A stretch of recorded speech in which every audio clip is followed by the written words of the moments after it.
หนังสือธรรมะจานด่วนสำหรับผู้ป่วยมะเร็งสุภวรรณ พิพัฒน์พันวงกรีนเขียนสารวัตร ฉิบนิกรปก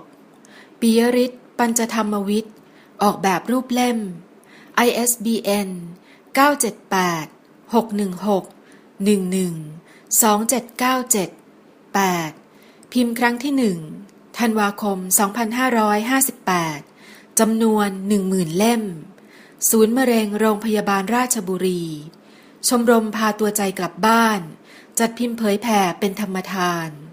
พิมพ์ที่บริษัท AP Graphic Design และการพิมพ์จำกัด745ถนนนครชัยศรีแขวงถนนนครชัยศรีเขตดุสิตกรุงเทพ10300โทร02-243-9040สงวนลิขสิทธิ์ตามกฎหมายห้ามจำหน่าย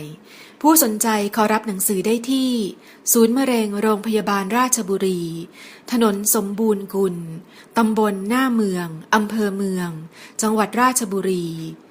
รหัสไปรษณีย์70000โทร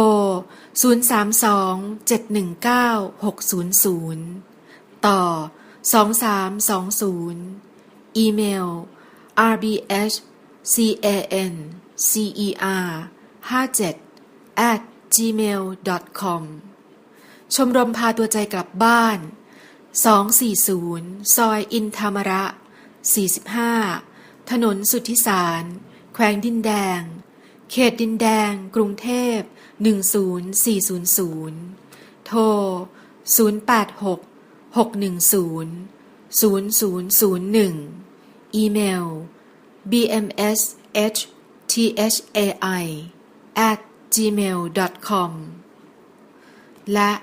supawanpg@gmail.com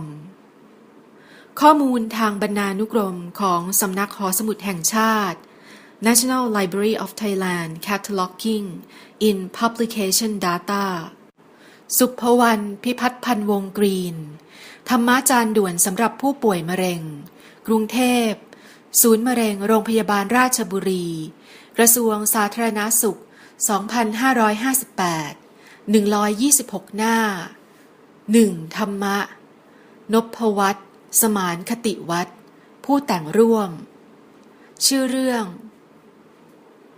294.315 ISBN